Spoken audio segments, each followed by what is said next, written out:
Bonsoir à toutes et à tous, bienvenue dans cette édition de ce 24 août 2026. Au sommet, en République démocratique du Congo, Kinshasa et les combattants du M23 s'accordent une feuille de route pour poursuivre les négociations de paix. En France, Yannick Jadot rallie Raphaël Glucksmann pour la présidentielle de 2027. Léa Salamé, compagne du candidat, se met en retrait du journal télévisé de France 2.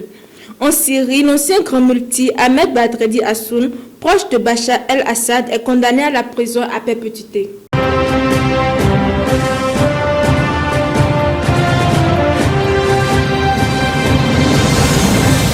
Démarrons ce journal en Afrique, en RDC.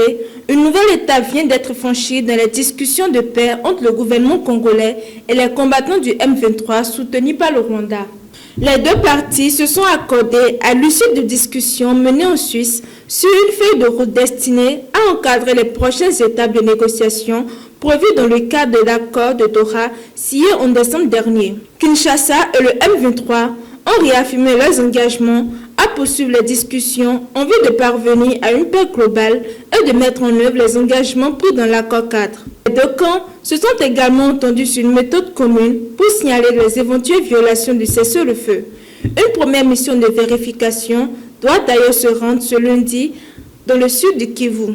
Un mécanisme de suivi doit également être mis en place afin d'évaluer les progrès réalisés et les difficultés rencontrées dans l'application de l'accord. Pour les observateurs, ces avancées restent toutefois limitées. Le processus de paix demeure long et plusieurs engagements doivent être encore négociés. Les parties semblent toujours avancer avec prudence alors que la possibilité d'une reprise des affrontements reste présente. Direction maintenant la France où la prochaine élection présidentielle commence déjà à se dessiner. À 8 mois du premier tour de la présidentielle française de 2027, les rapprochements se poursuivent à gauche.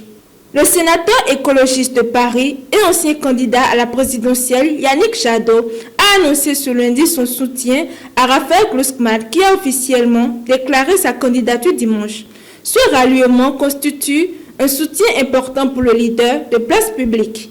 Yannick Jadot devrait notamment participer à la préparation de volets écologiques de son programme. L'ancien candidat écologiste estime que Raphaël Glucksmann est aujourd'hui le mieux placé pour porter un projet associant justice sociale, écologie, démocratie et constitution européenne. Ce rapprochement marque également une prise de distance avec la direction des écologistes que Yannick Jadot juge trop divisée pour porter actuellement une candidature capable de l'emporter. Raphaël Glucksmann doit désormais participer à la primaire de la gauche social-démocrate prévue au mois d'octobre.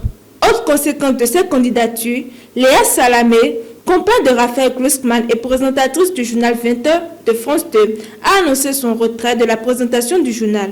Une décision prise pour des raisons déontologiques.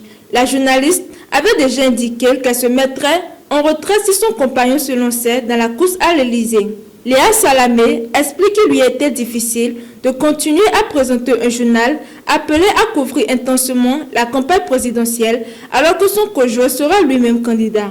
Ce n'est pas la première fois qu'elle prend une telle décision. Elle s'était déjà mise en retrait de France Inter lors des campagnes européennes de 2029 et 2024 auxquelles Raphaël Glucksmann participait. Cap à présent le Moyen-Orient où la justice syrienne poursuit les figures de l'ancien régime de Bachar el-Assad.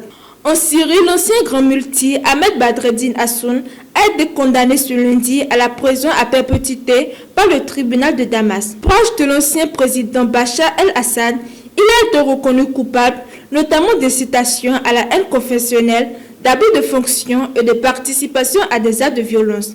Ahmed Badredine Hassoun avait occupé pendant plus de 16 ans le poste de grand mufti de Syrie. Durant la guerre civile, il s'était affiché comme un fervent soutien du régime d'Assad. Arrêté en mars 2025, alors qu'il tentait de quitter le pays, il est désormais la 10e personnalité de l'ancien régime condamné par la justice syrienne. Cette condamnation intervient quelques jours seulement après celle de Bachar el-Assad, condamné à mort par contumace pour crimes de guerre et crimes contre l'humanité.